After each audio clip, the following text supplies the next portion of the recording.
ఇప్పుడు ప్రజెంట్ ఇక్కడ ఉన్నాం కదా, ఆఫ్టర్ 5 years మేము ఎక్కడ ఉంటాం అన్నది ప్రతి ఒక్కరు మా బ్యాచ్లో ఉన్న ప్రతి ఒక్కరు ఇన్ఫార్మ్ చేస్తారు. ఆఫ్టర్ 5 years గుర్తుంటే ఈ పోస్ట్ మళ్ళీ రీపోస్ట్ చేస్తాం, ఓకేనా? రీల్ రా. 5 years తర్వాత ఎట్లుంటావు చెప్పు.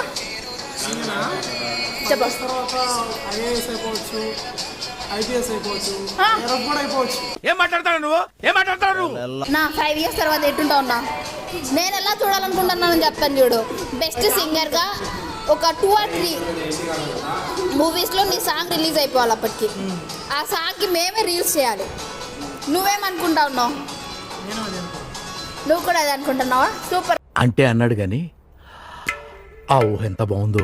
5 years తర్వాత ఎట్టుంటావు? లిక్కి బతికే ఉంటావు కదా, చచ్చిపోవు కదా. అయితే ఏం చేస్తుంటావు చెప్పు. మొహం పగిలిపోద్ది. ఈ జీవి పడుకునేసి ఉండదు.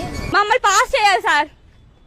5 years నేను మంచి హౌస్ వైఫ్ కాను, ఎందుకంటే మనకు ఫ్యామిలీ రెస్పాన్సిబిలిటీస్ ఇవన్నీ సెట్ కాని పనులు. ఐటీ ఫీల్డ్లో ఎంప్లాయీగా, సైకాలజీలో PhD చేసే స్టూడెంట్గా, ఇంకేం గుర్తులేవు, గుర్తొస్తే మళ్ళీ చెప్పుకుందాం.